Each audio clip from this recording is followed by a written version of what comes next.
Terus kalau lamanya apakah pihak sangat lama, sudah cukup lama.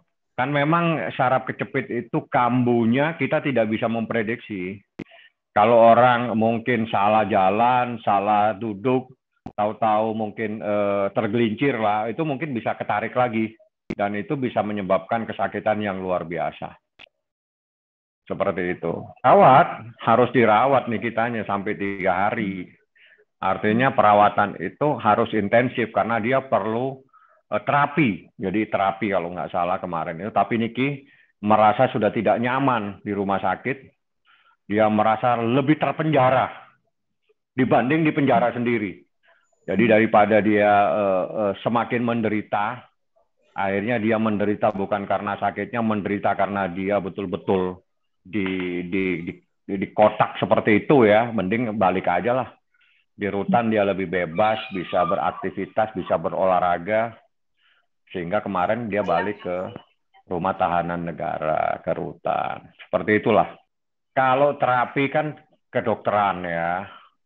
Mungkin terapi tradisional, mungkin di rutan ada ibu-ibu atau mbak-mbak yang mempunyai keahlian di bidang urut, mungkin diurut, mungkin dipijit, mungkin digosok-gosok, minyak tawon, apa kayak minyak kayak putih, apa sih kita nggak tahu. Itu urusannya ibu-ibu lah. Ya nggak mungkin saya bertanya.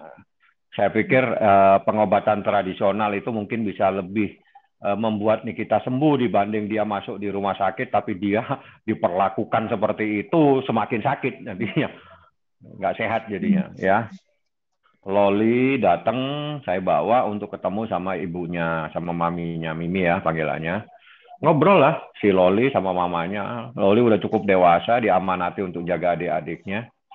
Dan dia siap untuk menjadi pengganti ibunya sementara ini.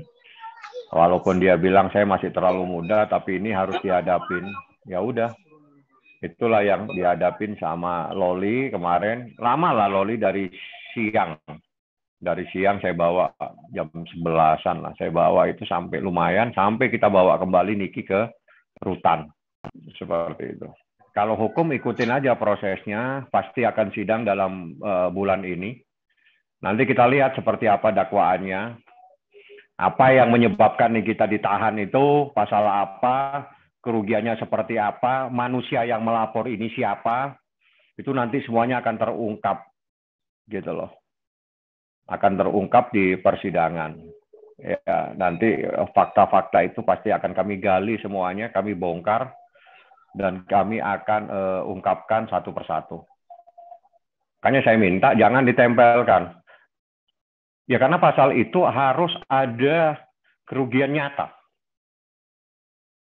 Dan saya pikir bukan di sini saatnya saya memperdebatkan masalah itu.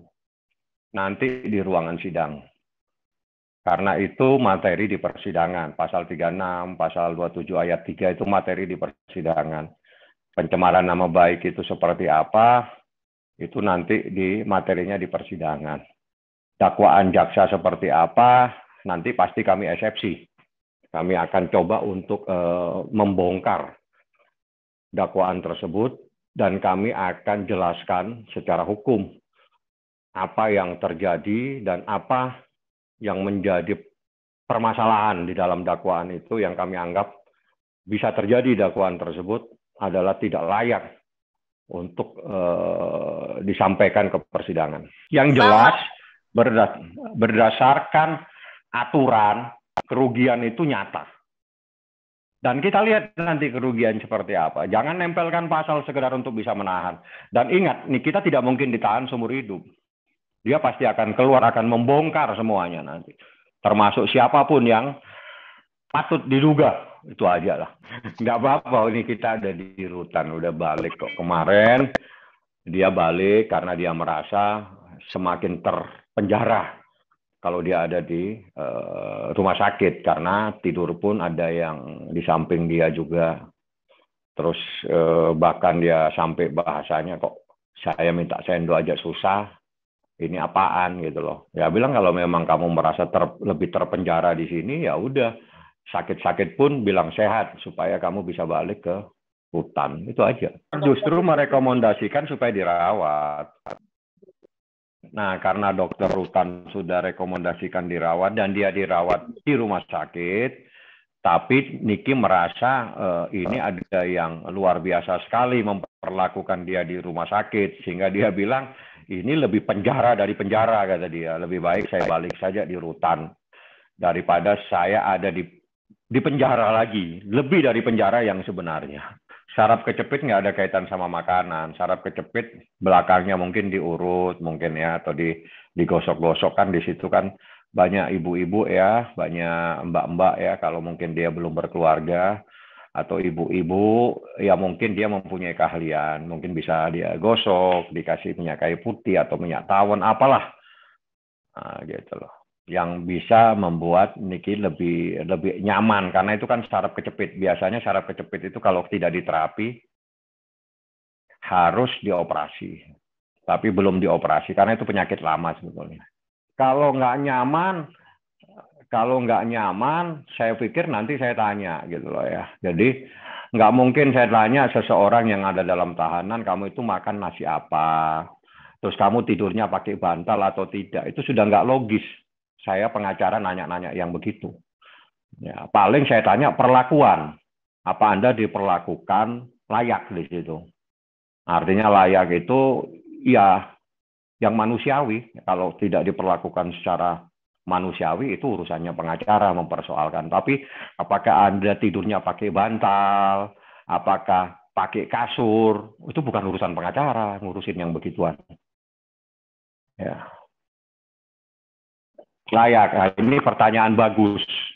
Karena kamu bisa bertanya yang logis kepada seorang pengacara. Tanyakan sesuatu itu yang memang menjadi urusannya pengacara.